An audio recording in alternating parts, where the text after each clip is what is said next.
So, hello everyone, and welcome to today's session. So, today I'm super excited because it is the first in the series of the Burn Bright and Not Burn Out series, and it's all about tools that are going to help you in your burnout. Or if you're kind of feeling like your nervous system is feeling a little bit frayed, perhaps you're not even at the burnout stage yet, but you're just sort of feeling the effects at the moment. And so many of you have mentioned that you wanted some practical tools that you could use. So in this series, I'm inviting lots of amazing people on, and we're going to be talking about various different tools from joy to courage to movement. But today we're going to be talking about joy. And I'm super excited. And we're talking to Chloe Markham. You might know Chloe from a variety of different places. You might know her from her Substack called Joyful. You might also know her from her award-winning membership, which is called the Yoga Revolution. And she also has a signature program called Joy Unplugged. Now, Chloe works with high achievers that are looking to slow down, reset, and reconnect with joy. So, welcome, Chloe. So great to have you here. How are you today? I'm awesome. All the better for being here with you, Anna. Thanks for having me. Yeah, no, you're welcome. I mean, I think when we started talking, and we often talk about the concept of joy and how important it is, but sometimes it can seem a bit untouchable. And I'd love to hear what your journey has been to get to this point where you are literally talking about how we can reconnect with joy again. Yeah, it's funny because it's not always linear and it's not always straightforward, is it? And I think I started teaching yoga as a way to be in that joy thing. I didn't realize it at the time, by the way. I was just like, yeah, I want to teach a better kind of yoga. I want it to be more exciting and more uplifting and more, you know, the classes I want to go to. So I started teaching yoga, and then yeah, it was wild. It was never meant to be my full time thing, but that's what it became. Within 6 months, I had queues out the door. We were partying like every night. My studio opened in, 2015, I think. And then COVID hit. No, sorry, I started teaching in 2015. I opened my studio in 2018. COVID hit a couple of years later. And it was just like, right, okay. It kind of forced me to reevaluate why I do what I do, right? And why I showed up to teach these party classes and what that was about. And then I went through a really horrible breakup. Another really horrible relationship situation happened, and it was just a rock bottom situation. So all of these things kind of combined to make me realize, or to make me consider, what am I doing here? And by what am I doing here, I mean, what is my purpose on this planet? Like, such a lofty kind of grandiose question, isn't it? But what am I doing? What am I doing? And yoga's amazing, and I love yoga, but actually it's way more than that. And it became so clear to me in the darkness that I was going through that it's about fucking joy, right? Like, God, I'm not going to be here forever, and you're not going to be here forever, and the people you love, and like the stuff you love, and amazing sourdough in the ocean, and puppies, you know what I mean? It's just like that. All of this stuff is like, why else are we here? And so and so I started to kind of rebuild myself from those ashes, I suppose, from the nervous system outwards. And I decided to just kind of recover properly, rather than what I've done in the past, white knuckle my way through healing. And I dealt with my boyfriend when I was 21. He committed suicide. My stepdad died 3 months later, 6 months later. And it was just like, right, I'm just going to knuckle down and crack on and survive this. But this kind of more recent heartache, or whatever you want to call it, I kind of was like, okay, I need to be an adult about this. I need to actually heal. And so, yeah, I've kind of been in the depths of that, used nervous system restoration to come out of it, and realized that, oh crap, this is the root. Yoga's great, and breathing's great, meditation's great, but they're the tools we use, right, to help us come out the other side of burnout and heartache and grief and the challenge of everyday living in a more kind of, in a brighter way, in a way that we can sit and be like, life is inherently joyful, and thank hell for that. I mean, I absolutely love some of the phrases that you use, you know, white knuckle my way through this. I mean, haven't we all done that? We're like, right. And I feel that's something that we're also taught to do. We're also like, just teeth. Life can be like this. We have these ups and downs, and let's just get through it, and it'll be all right. But when we're doing that, we forget this essence of joy, and joy just is seeping out of you, just being in your presence. It feels joyful, and you're speaking about the realities of life, all of these things that have happened to you. You know, all of us have been through all of these different experiences, and it is a roller coaster ride. But then having to remember and come back to joy is so important. And I feel I need to spend some more time with you, because I can already feel this sort of joyful energy just constantly. And I think one of the things that I read on your Substack was that you were talking about joy first.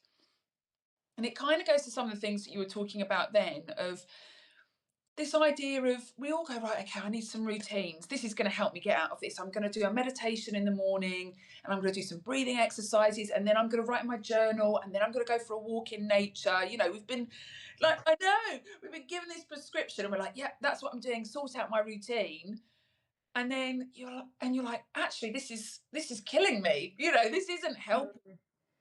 So when you talk about this concept of joy first, which can be a really tricky concept for people to consider, particularly when they're in the midst of heartbreak or any kind of form of burnout, whether that is work burnout or grief or whatever life has thrown at us, what do you mean by this concept, joy first, and how can we tap into it? Yeah, big question. And that was so stifling, right? That list of stuff. And mate, I've been there so many times.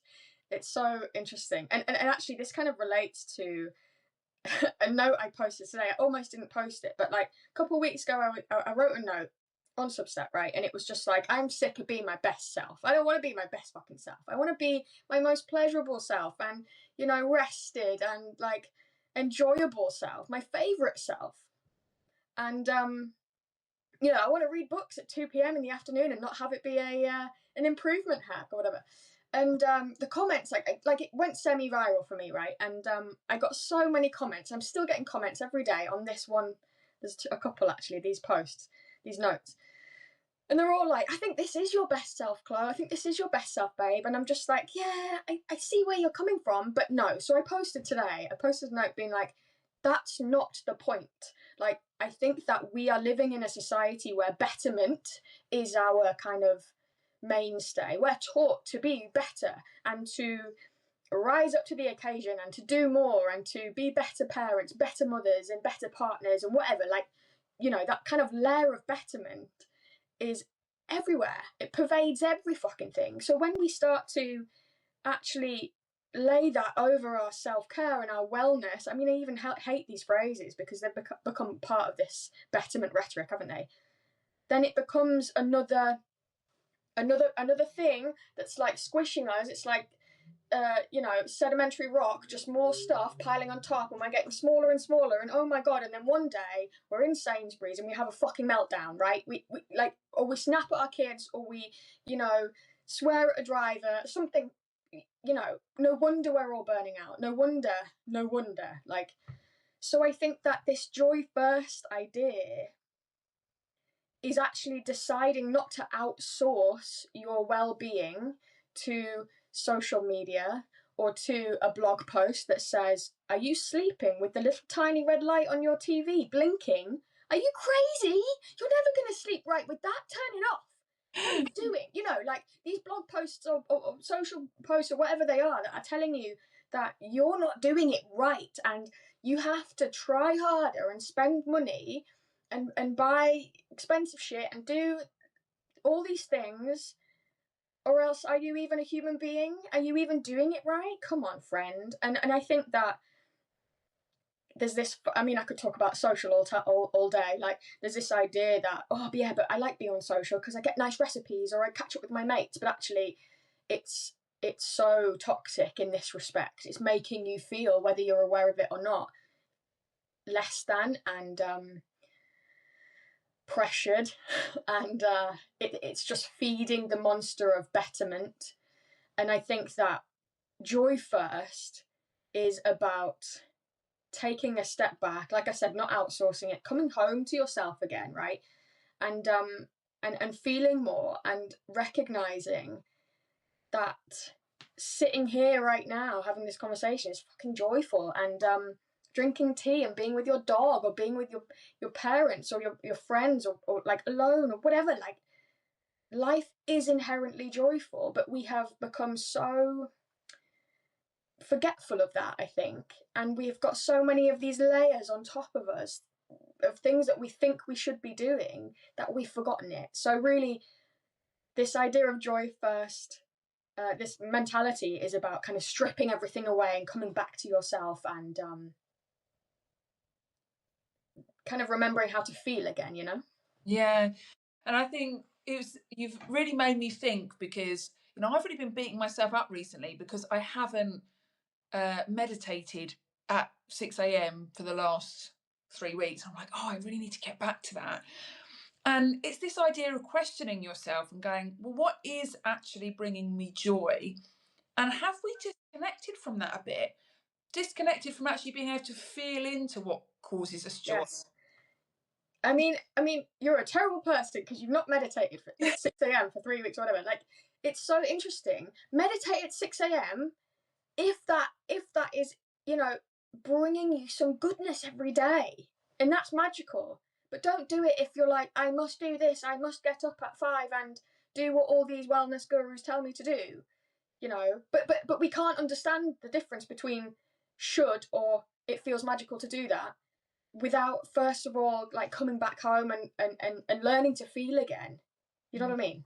Yeah, and I think this is going to end up becoming quite deep, but the idea that you're saying that we need to learn how to feel again, I do think that this is a big issue right now, is we think we know how to feel.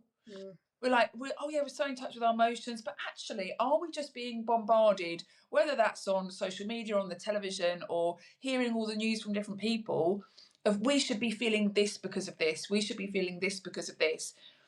And actually, do we know genuinely how we feel? And I remember having a conversation with Selena Barker on the podcast, and she's a career coach. And in one of her journals, one of the questions is, when did you feel joyful when you were a child, when you were this age, when you were this age? And I remember finding that a really hard question to answer.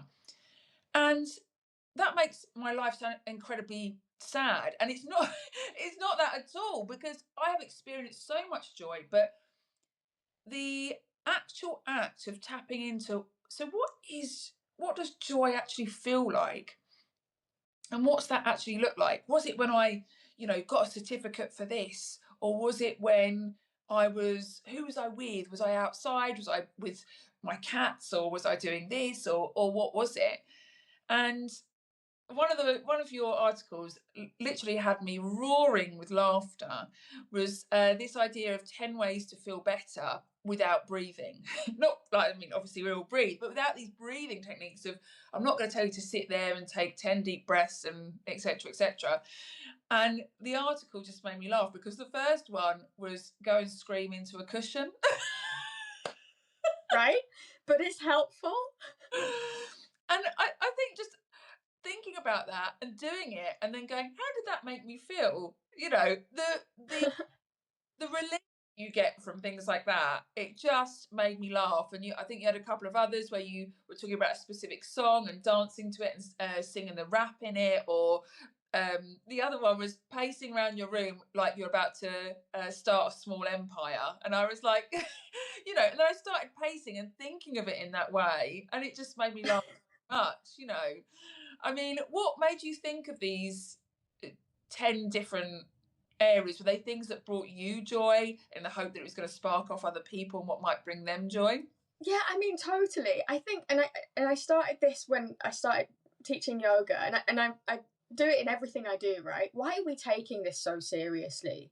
I think again, it comes back to that idea of we should be doing things perfectly. And okay, I mean, for instance, I was talking to a girlfriend the other day, and she's moved house, and it was a really stressful move for her. And she sent me a voice note being like, "It's been awful. It's been really stressful. This and that, la la la.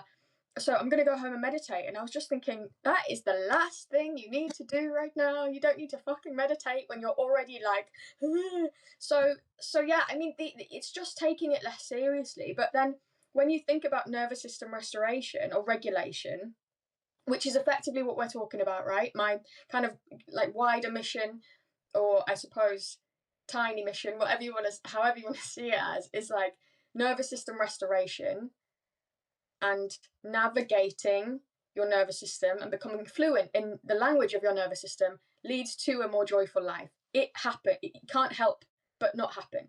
So these things, screaming into a pillow, is a sign to you, is a dispelling of all that tension that you've built up by getting those awful emails or dealing with this thing or dealing with that thing. You're dispelling stuff. It actually works, you know, pacing around, you're getting rid of some of that tension, so that then you can come and be like, okay, I'm going to sit and breathe now, or I can meditate, or I'm going to drink a cup of tea, whatever. So yeah, I think it's like taking it less seriously, but also recognizing that these little things are scientifically proven to be ways that we can regulate ourselves, you know? So what it sounds like to me is that you're having to come back to the core of nervous system restoration being, and when you say nervous system restoration or regulation, what do you mean? Do you mean that you are able to recognize what your nervous system wants? You're able to recognize when it gets to a certain point? Exactly. Yeah. Being able to put in place the stuff that you need in order to get it back to where it needs to go? Exactly. And I think the thing you touched on there is recognizing what it needs, or like what we need, right? Rather than making it a separate thing from ourselves. I think this is the problem really. And the example I always talk about is that app, or those apps, whatever you can get on your phone, that make a sound every 3 hours to remind you to drink. And it's just like, wait, this is a really fundamental biological necessity for us as human beings to drink water, to stay hydrated so we don't die, right? Like, why are we outsourcing that? Why are we've forgotten how to tap into this feeling of thirst. That's insane to me, right? But it's the same with everything, with emotion and stress and calm. It's we are becoming, the more that we use AI and social media and our phones, you know, we're becoming kind of human heads on robot bodies. Just we have to knuckle on and crack on and do things to make more things happen and be productive and be enough and all of it. So yeah, I think it really starts with, and I feel like I'm going on a rant here and a waffle, but it really starts with noticing how you're feeling, because you can't do anything unless you start really tapping into what it feels like to be a human being in your exact configuration, you know? Yeah. And, you know, I think it's really interesting. I see a comment just come up here of somebody saying, completely agree, you know, we're outsourcing what is actually internal and that we need to feel. And it's such a great way to put it. I mean, it also, you know, those bottles, it made me think of, and I've done this as well. Yes. I've got one of those bottles that says, you know, 8 a.m., 9 a.m., 10 a.m., and you've got to drink the water as you go down. And, you know, I remember being in my last job and just forgetting to drink water. And surely my body is going, you need to have a drink. But I'm actively ignoring that for some reason. And I'm just making connections here between sort of our frazzled lifestyles and how we work and the constant input that we're getting from the world outside, and whether that is preventing us from having that constant recognition that perhaps we would normally have, you know, like that we see, you know, other animals having, that they're constantly recognizing, oh, I need to have a drink now, or I'm getting a bit hot, I need to go in the shade, I need to do XYZ or whatever. That we are consciously, or maybe unconsciously, overriding it so that we can continue to be productive. Yeah. And I think what you're saying is so true, but also reminds me this isn't easy. It's easy for me to sit here and be like, feel more, what's wrong with you? But I'm saying this as a person who struggles with this herself, right? It's not easy. But especially because society is set up for us to do the opposite of all of this, you know, and I was going to say especially as women, but it's kind of gender non-specific really, but we're expected just to perform all the time. And if you're an entrepreneur as well, it's even harder, like, you know, or at least it's harder to switch off because your business is there 24/7. It's hard, regardless of your situation in life. It's hard. The signals you're getting from the world around you are telling you the opposite of this conversation, what we're talking about here.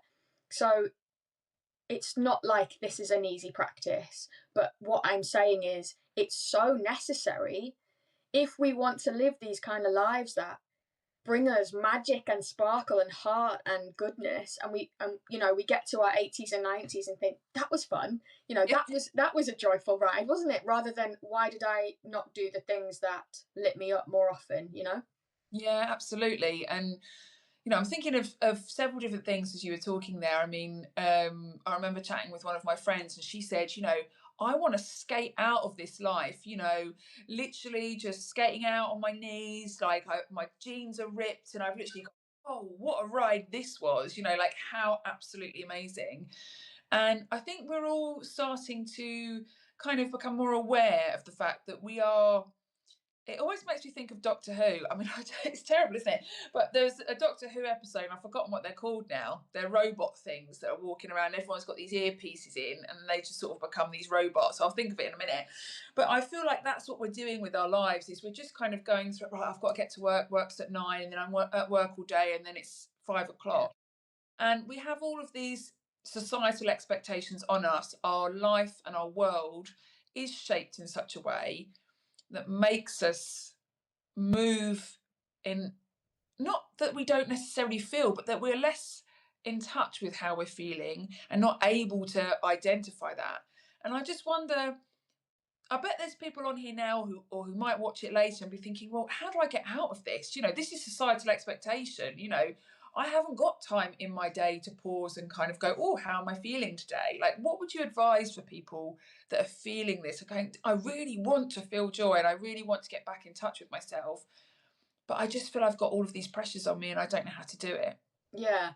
Well, I think number one, the idea that skating out of your life is done by feeling more sounds really silly, doesn't it? But it is the start. And I think, like, for people feeling all of that pressure and all of that overwhelm and busyness, and I don't have time to do this, really, number one, it's like, be gentle with yourself, man. Like, be kinder to yourself. And realize that this isn't going to happen overnight. It's not easy, but this is the foundation of a joyful life. This is meaningful, super impactful work. And I think the way that we do it really is by, you know, like we've been talking about this whole time, like stop outsourcing, maybe even come off social media a little bit more, have some boundaries around that, and start to feel more. So we can do that and we do it in a way, in the same way we build biceps, right? You build a bicep by doing a very regular movement that strengthens your bicep. And it's the same way when we learn how to feel again. We call it interoception, right? So this ability to listen and understand internal sensations. If we practice that, listening and kind of interpreting more often, then we start to build that muscle. So, you know, interoception meditation or yoga nidra, NSDR, these kind of things, non-sleep deep rest, these kind of things, body scans. It doesn't have to be that formal either. You can sit with a cup of tea and just be like, right, how am I feeling? That simple question more often through your day, feet on the floor. Like anyone watching this replay or not right now, like notice, take a breath. Okay, how am I doing? How are my toes feeling in this moment? Am I tensing in my belly? Are my shoulders up toward my ears? How's my breath? And notice what comes up. And it sounds really silly and really trite, I think, really kind of overplayed. Oh, mindfulness, you know. But the more that we learn how to ask that question and listen for the response, the more then we're able to make decisions, bigger, fat decisions in our lives, stay in this job, marry this person, have children, don't have children, like, you know, and little decisions, what do I eat for tea?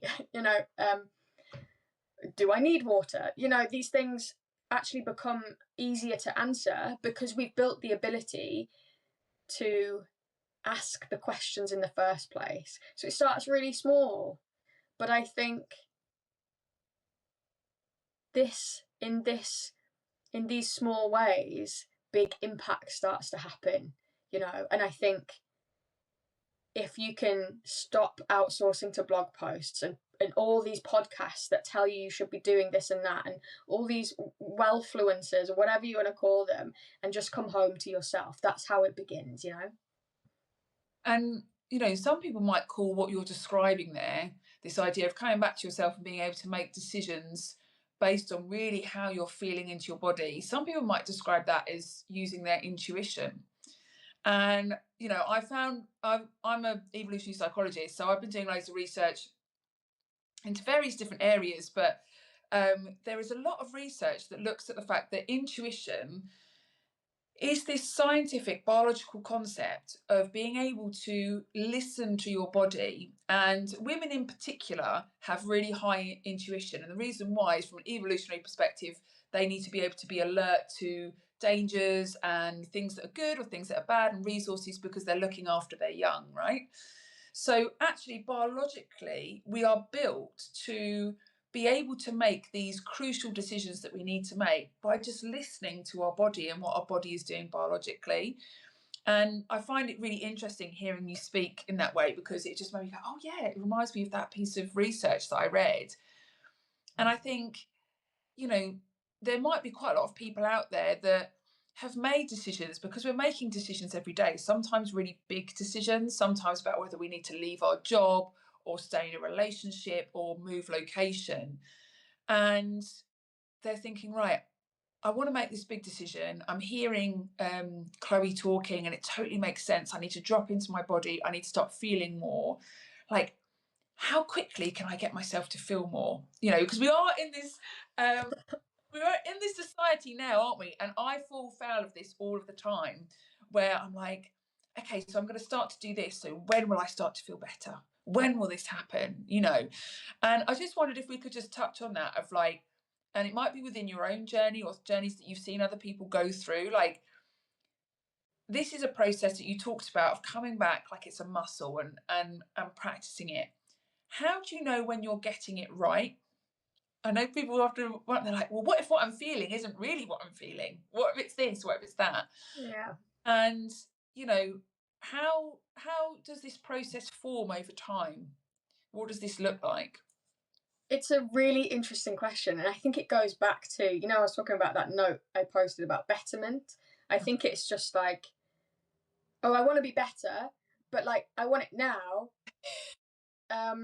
So let's take a drug for that, or a supplement for that. I'll feel better in a week. I'll feel better tomorrow. And I think that, you know, oh my God, I feel exhausted even just talking about this idea of fixing stuff like this. You can't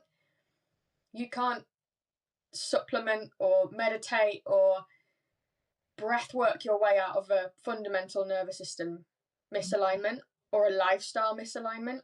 It's a really tricky question to answer, because obviously everyone's different, but I think you'll feel it.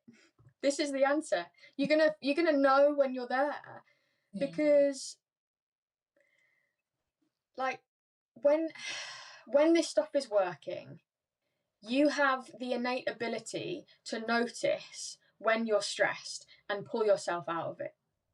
Not in the way that she does it with 6,000 followers on Instagram, not the way that, you know, the Well and Good blog tells you how to do it. This is a very innate personal process. Mm-hmm.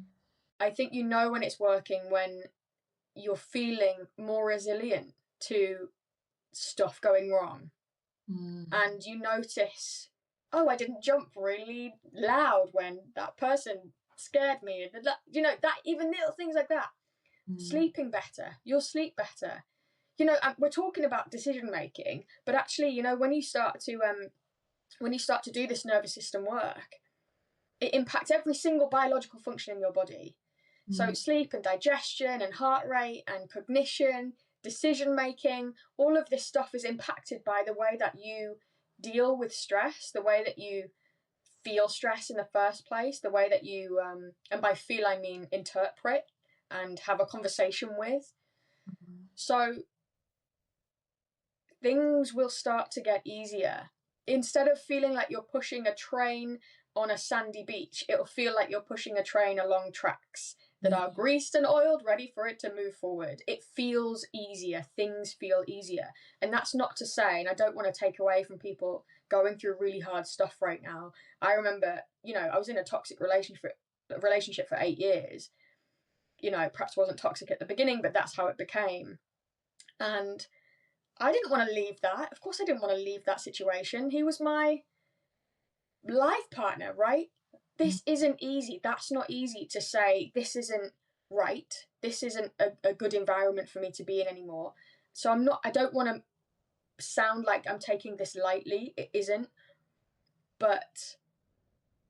And I wish I had this kind of nervous system insight then, because I perhaps would have left earlier. But it makes decisions easier. You'll feel it when your bicep is bigger, you'll feel it, and when you are feeling more, when you are tapping into this magical way of living, you'll feel it. And it makes me think of so I'm rereading Glennon Doyle Untamed at the moment, and she talks about these four keys of unlocking the cage and getting yourself out there. And one of those keys is feeling everything. And she talks about how being human is incredibly hard, like every single day. And when you're feeling everything, it is going to be hard. And I think, we have, perhaps it's the way that things have been sold, or what we've seen maybe in movies or whatever. We think life is easy. And when it's easy, that's when we're happy. But actually, this constant being able to feel different things, we're going to feel grief, we're going to feel joy, we're going to feel sadness. In order to be able to feel happiness and feel elated, you feel the opposite as well. And it seems like this idea of joy that you talk about is a way to start to unlocking that cage that perhaps you found yourself in. And then when you start to unlock that, other things become possible. Yeah.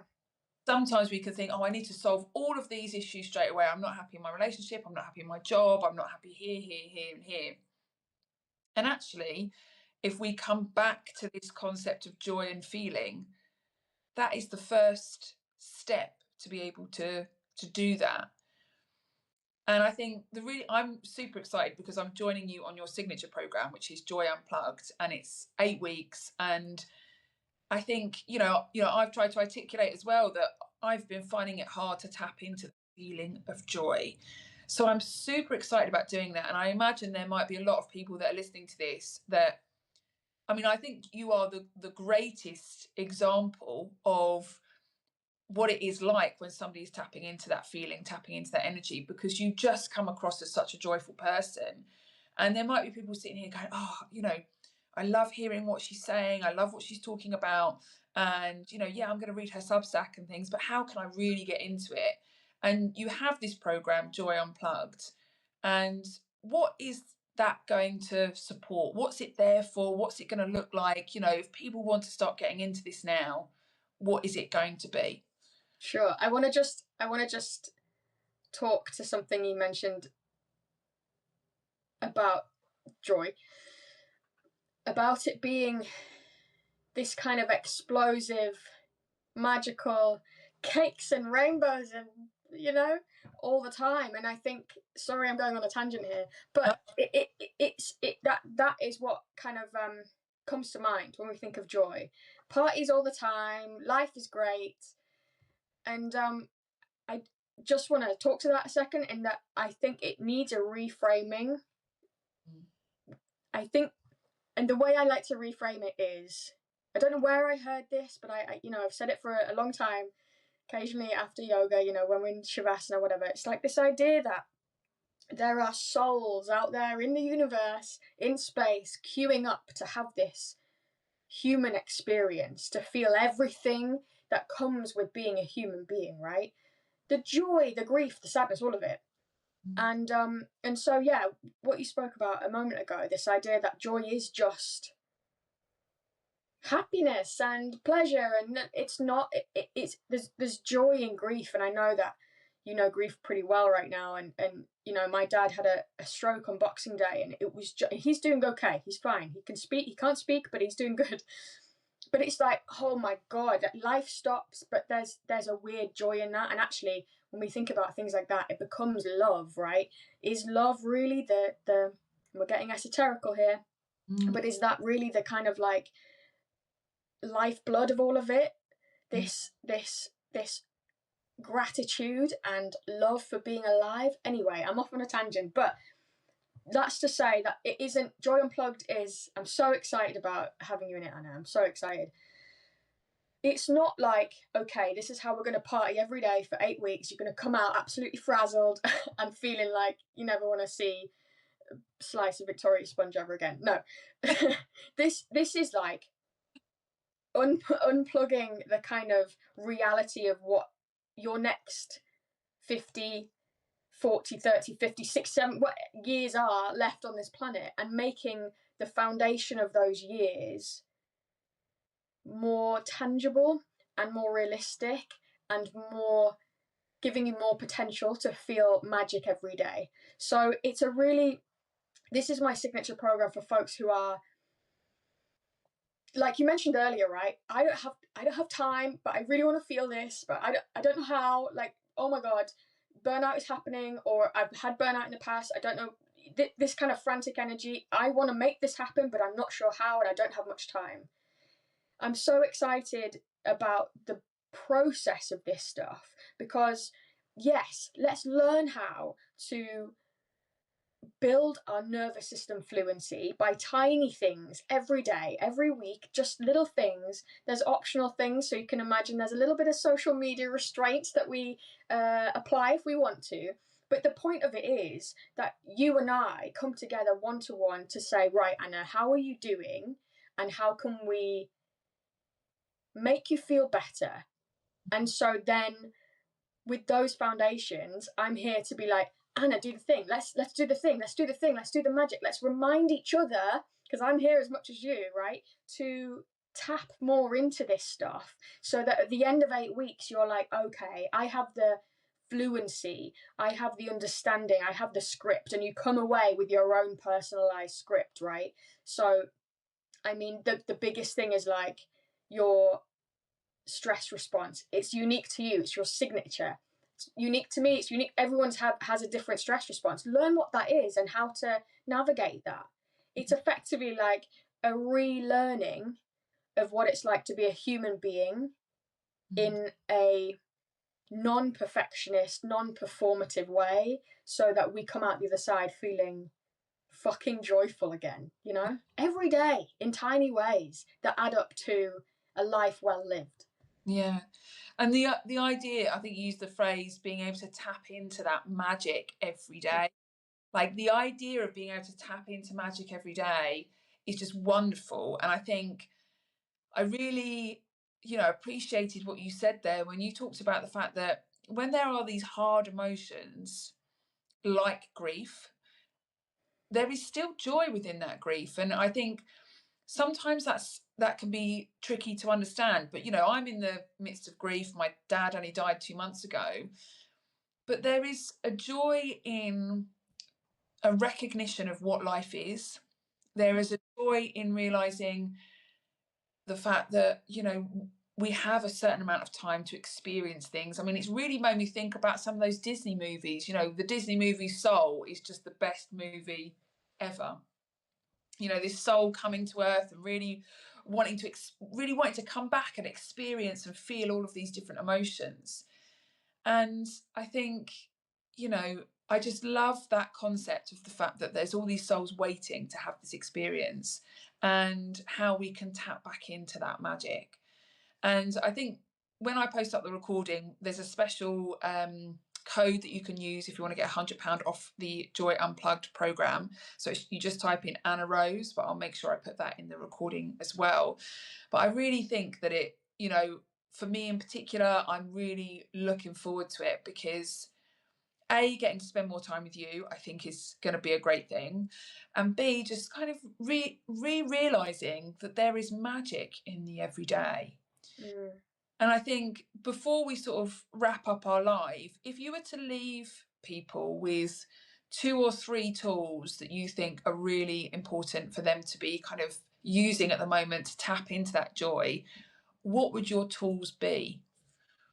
I think we've covered this a lot, right? Number 1 tool would be feel more. Learn this art of interoception. Come back home to yourself. Stop outsourcing it. Feel more.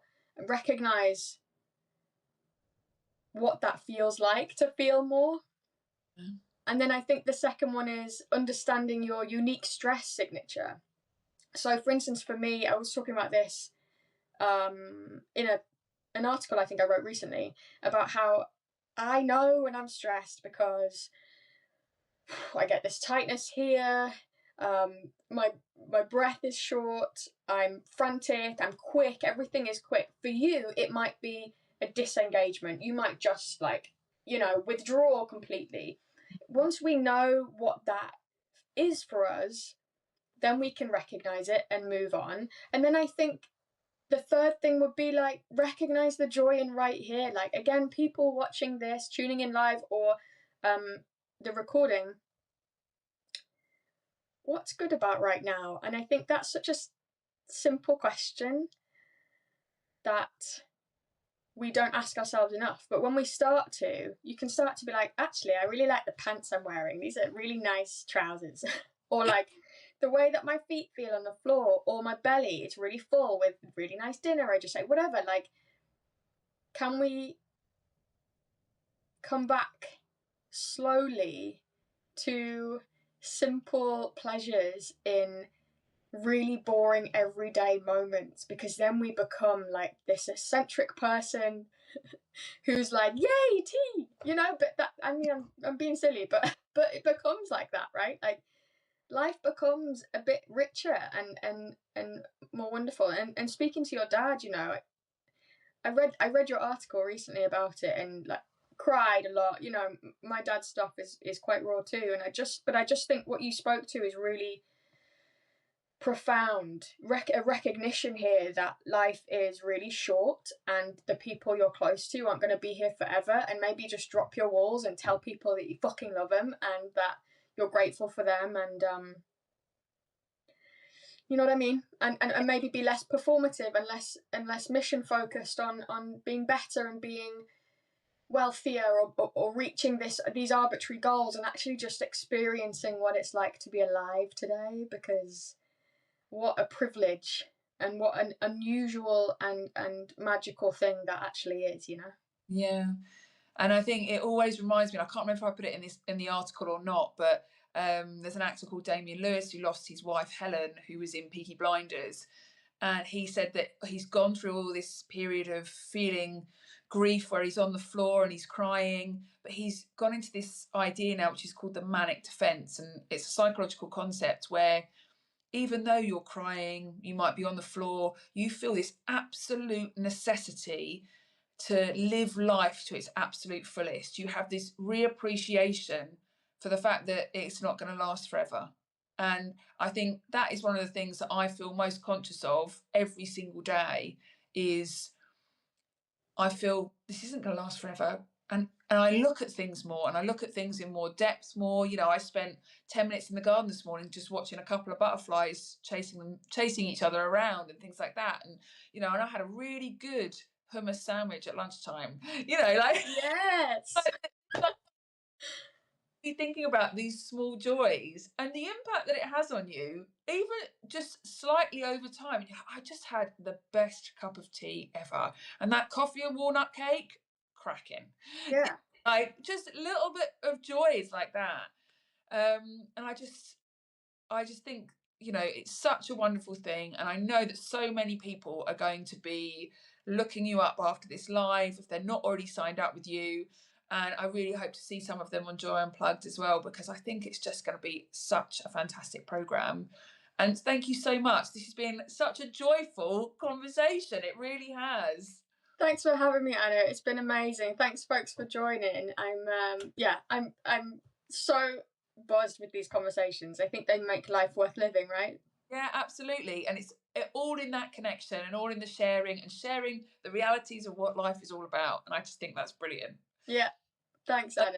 no, you're welcome. So this is going to go out as a recording, everything that you need, including the links to Chloe's Substack, Chloe's Joy Unplugged, the discount code that I was talking about, and some of the articles that we mentioned today will be underneath. So thank you everyone for joining us, and we'll see you soon. Thanks, folks. Bye, Bye. Anna.